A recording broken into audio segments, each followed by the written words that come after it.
خلیفہ ثانی حضرت عمر فاروق رضی اللہ تعالی عنہ کے حالات زندگی اور سیرت پر پروگرام سنیے۔ فاروق اعظم، تحریر شمس العلماء علامہ شبلی نعمانی، پروڈیوسر عرفان بھٹی۔ حضرت عمر فاروق رضی اللہ تعالیٰ عنہ کا قبول اسلام اور ان کی ہجرت۔ حضرت عمر رضی اللہ تعالیٰ عنہ کا 27واں سال تھا کہ عرب میں آفتاب رسالت طلوع ہوا، یعنی رسول اللہ صلی اللہ علیہ وسلم مبعوث ہوئے اور اسلام کی صدا بلند ہوئی۔ حضرت عمر رضی اللہ تعالیٰ عنہ کے گھرانے میں زید کی وجہ سے توحید کی آواز بالکل نامانوس نہیں رہی تھی، چنانچہ سب سے پہلے زید کے بیٹے سعید اسلام لائے۔ سعید کا نکاح حضرت عمر رضی اللہ تعالیٰ عنہ کی بہن فاطمہ سے ہوا تھا۔ اس تعلق سے فاطمہ بھی مسلمان ہو گئیں اور اسی خاندان میں ایک اور معزز شخص نعیم بن عبداللہ نے بھی اسلام قبول کر لیا تھا۔ لیکن حضرت عمر رضی اللہ تعالیٰ عنہ ابھی تک اسلام سے بیگانہ تھے۔ ان کے کانوں میں جب یہ صدا پہنچی تو وہ سخت برہم ہوئے، یہاں تک کہ قبیلے میں جو لوگ اسلام لا چکے تھے ان کے دشمن بن گئے۔ لبینہ ان کے خاندان میں ایک کنیز تھی جس نے اسلام قبول کر لیا تھا۔ اس کو بے تحاشا مارتے اور مارتے مارتے تھک جاتے تو کہتے ذرا دم لے لوں تو پھر ماروں گا۔ لبینہ کے سوا اور جس پر قابو چلتا تھا زود کوب سے دریغ نہیں کرتے تھے، لیکن اسلام کا نشہ ایسا تھا کہ جس کو چڑھ جاتا تھا اترتا نہ تھا۔ ان تمام سختیوں پر وہ ایک شخص کو بھی اسلام سے بدل نہ کر سکے۔ آخر مجبور ہو کر فیصلہ کیا کہ نعوذ باللہ خود بانی اسلام کا قصہ پاک کر دیں۔ تلوار کمر سے لگا کر سیدھے رسول اللہ صلی اللہ علیہ وسلم کی طرف چلے۔ راہ میں اتفاقاً نعیم بن عبداللہ مل گئے۔ ان کے تیور دیکھ کر پوچھا کہ خیر تو ہے؟ بولے کہ محمد کا فیصلہ کرنے جاتا ہوں۔ انہوں نے کہا کہ پہلے اپنی گھر کی خبر تو لو، خود تمہاری بہن اور بہنوئی اسلام لا چکے ہیں۔ وہ فوراً پلٹے اور بہن کے ہاں آ پہنچے۔ وہ قرآن پڑھ رہی تھی اور ان کی آہٹ پا کر وہ چپ ہو گئیں اور قرآن کے اجزاء چھپا لیے، لیکن آواز ان کے کانوں میں پڑ چکی تھی۔ بہن سے پوچھا کہ یہ کیا آواز تھی؟ بہن نے کہا کہ کچھ نہیں۔ بولے نہیں، میں سن چکا ہوں، تم دونوں مرتد ہو گئے ہو۔ یہ کہہ کر بہنوئی سے دستو گریباں ہو گئے، اور جب ان کی بہن بچانے کو آئیں تو ان کی بھی خبر لی، یہاں تک کہ ان کا بدن لہو لہان ہو گیا۔ اسی حالت میں ان کی زبان سے نکلا کہ عمر جو بن آئے کرو، لیکن اسلام اب دل سے نہیں نکل سکتا۔ ان الفاظ نے عمر رضی اللہ تعالیٰ عنہ کے دل پر خاص اثر کیا۔ بہن کی طرف محبت کی نگاہ سے دیکھا، ان کے بدن سے خون جاری تھا۔ یہ دیکھ کر اور بھی رکت ہوئی اور فرمایا کہ تم لوگ جو پڑھ رہے تھے مجھ کو بھی سناؤ۔ فاطمہ رضی اللہ تعالیٰ عنہا نے قرآن کے اجزاء سامنے لا کر رکھ دیے۔ اٹھا کر دیکھا تو یہ سورت تھی سبح للہ ما فی السماوات والارض وہو العزیز الحکیم۔ ایک ایک لفظ پر ان کا دل مرعوب ہوتا جاتا تھا، یہاں تک کہ جب اس آیت پر پہنچے آمنوا باللہ ورسولہ تو بے اختیار پکار اٹھے اشہد ان لا الہ الا اللہ واشہد ان محمد الرسول اللہ۔ یہ وہ زمانہ تھا سامعین کے رسول اللہ صلی اللہ علیہ وسلم ارکم کے مکان میں جو کوہ صفا میں واقع تھا پناہ گزین تھے۔ حضرت عمر رضی اللہ تعالیٰ عنہ نے آستانہ مبارک پر پہنچ کر دستک دی۔ چونکہ شمشیر بکف تھے اور اس تازہ واقعہ کی کسی کو اطلاع نہ تھی، اس لیے صحابہ کو تردد ہوا، لیکن حضرت امیر حمزہ رضی اللہ تعالیٰ عنہ نے کہا کہ آنے دو، مخلصانہ آیا ہے تو بہتر، ورنہ اسی کی تلوار سے اس کا سر قلم کر دیا جائے گا۔ حضرت عمر رضی اللہ تعالیٰ عنہ نے اندر قدم رکھا تو رسول اللہ صلی اللہ علیہ وسلم خود آگے بڑھے اور ان کا دامن پکڑ کر فرمایا کیوں عمر، کس ارادے سے آیا ہے؟ نبوت کے پر روب آواز نے ان کو کپکپا دیا۔ نہایت خضوع کے ساتھ عرض کیا ایمان لانے کے لیے۔ حضرت صلی اللہ علیہ وسلم بے ساختہ اللہ اکبر پکار اٹھے اور ساتھ ہی تمام اصحاب نے مل کر زور سے اللہ اکبر کا نعرہ مارا کہ تمام پہاڑیاں گونج اٹھیں۔ حضرت عمر رضی اللہ تعالیٰ عنہ کے ایمان لانے نے اسلام کی تاریخ میں نیا دور پیدا کر دیا۔ اس وقت تک 40-50 آدمی اسلام لا چکے تھے۔ عرب کے مشہور بہادر حضرت حمزہ سید الشہداء نے بھی اسلام قبول کر لیا تھا، تاہم اپنے مذہبی فرائض علانیہ ادا نہیں کر سکتے تھے اور کعبہ میں تو نماز پڑھنا بالکل ناممکن تھا۔ حضرت عمر رضی اللہ تعالیٰ عنہ کے اسلام کے ساتھ دفعتاً یہ حالت بدل گئی۔ انہوں نے اپنا اسلام ظاہر کیا، کافروں نے اول ان پر بڑی شدت کی، لیکن وہ برابر ثابت قدمی سے مقابلہ کرتے رہے، یہاں تک کہ مسلمانوں کی جماعت کے ساتھ کعبہ میں جا کر نماز ادا کی۔ ابن حشام نے اس واقعے کو عبداللہ بن مسعود رضی اللہ تعالیٰ عنہ کی زبانی ان الفاظ میں روایت کیا ہے، ترجمہ: جب عمر رضی اللہ تعالیٰ عنہ اسلام لائے تو قریش سے لڑے، یہاں تک کہ کعبہ میں نماز پڑھی اور ان کے ساتھ ہم نے بھی پڑھی۔ حضرت عمر رضی اللہ تعالیٰ عنہ کے اسلام کا واقعہ سن نبوی کے 6 سال میں ہوا۔ حضرت عمر رضی اللہ تعالیٰ عنہ کی ہجرت۔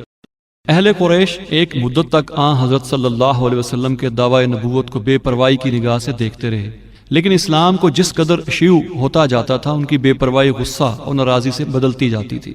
یہاں تک کہ جب ایک جماعت کثیر اسلام کے حلقے میں آ گئی تو قریش نے زور اور قوت کے ساتھ اسلام کو مٹانا چاہا۔ حضرت ابو طالب کی زندگی تک تو اعلانیہ کچھ نہ کر سکے، لیکن ان کے انتقال کے بعد کفار ہر طرف سے اٹھ کھڑے ہوئے اور جس مسلمان پر قابو ملا اس طرح ستانا شروع کیا کہ اگر اسلام کے جوش اور وارفتگی کا اثر نہ ہوتا تو ایک شخص بھی اسلام پر ثابت قدم نہیں رہ سکتا تھا۔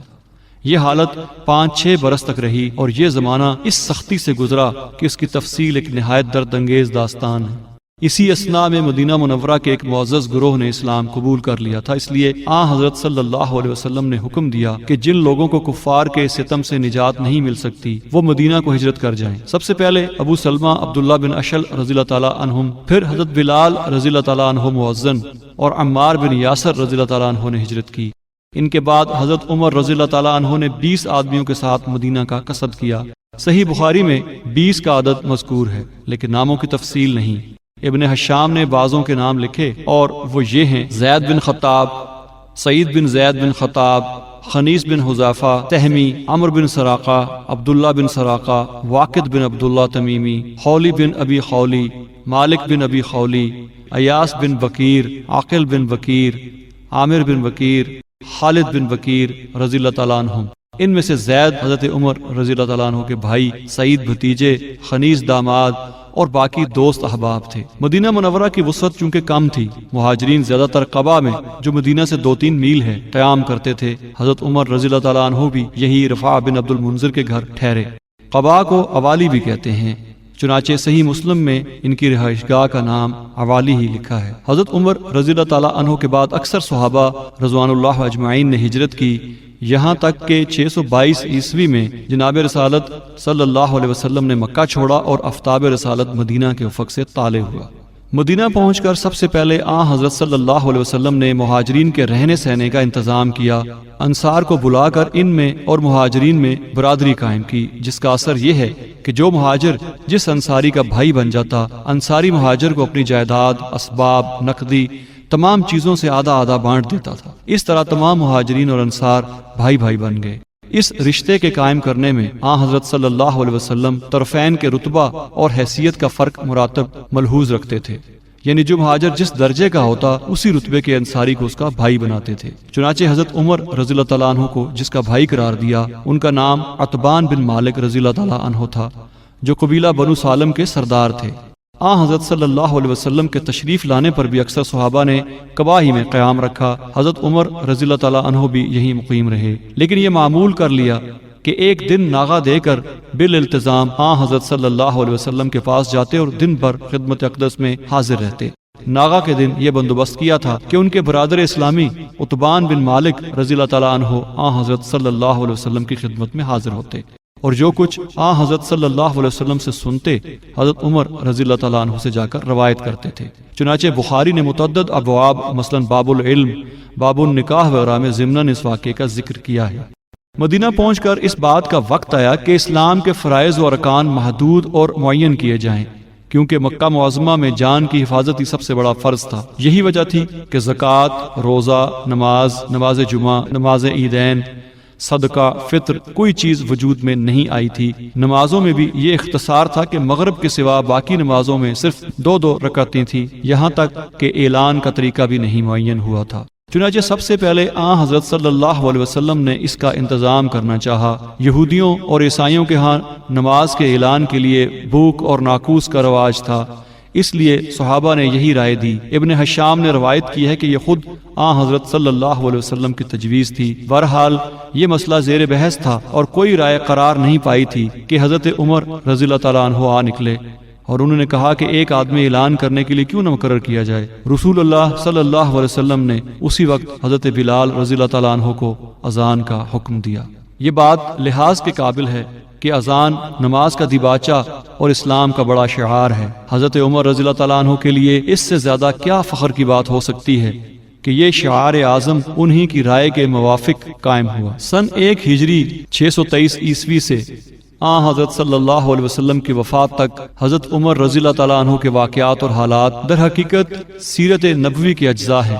حضرت صلی اللہ علیہ وسلم کو جو لڑائیاں پیش آئیں، غیر قوموں سے جو معاہدات عمل میں آئے، وقتاً فوقتاً جو انتظامات جاری کیے گئے، اشاعت اسلام کے لیے جو تدبیریں اختیار کی گئیں ان میں سے ایک واقعہ بھی ایسا نہیں جو حضرت عمر رضی اللہ تعالیٰ عنہ کی شرکت کے بغیر انجام پایا ہو، لیکن مشکل یہ ہے کہ اگر تمام واقعات پوری تفصیل کے ساتھ بیان کیے جائیں تو پروگرام کا یہ حصہ سیرت نبوی سے بدل جاتا ہے، کیونکہ حضرت عمر رضی اللہ تعالیٰ عنہ کے کارنامے گو کتنے ہوں، لیکن چونکہ وہ رسول اللہ صلی اللہ علیہ وسلم کے سلسلہ حالات سے وابستہ ہیں، اسی لیے جب بھی وہ حالات بیان کیے جائیں گے تو تمام واقعات کا عنوان رسول اللہ صلی اللہ علیہ وسلم کا نام نامی قرار پائے گا اور حضرت عمر رضی اللہ تعالیٰ عنہ کے کارنامے ضمناً ذکر میں آئیں گے۔ اس لیے ہم نے مجبوراً یہ طریقہ اختیار کیا ہے کہ یہ واقعات نہایت اختصار کے ساتھ بیان کیے جائیں اور جن واقعات میں حضرت عمر رضی اللہ تعالیٰ عنہ کا خاص تعلق ہے ان کو کسی قدر تفصیل سے بیان کر دیا جائے۔ اس صورت میں اگرچہ حضرت عمر رضی اللہ تعالیٰ عنہ کے کارنامے نمایاں ہو کر نظر نہ آئیں گے،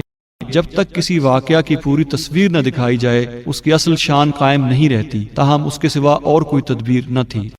علامہ شبلی نعمانی کی معرکۃ الآراء تصنیف الفاروق پر مبنی پروگرام آپ سن رہے تھے۔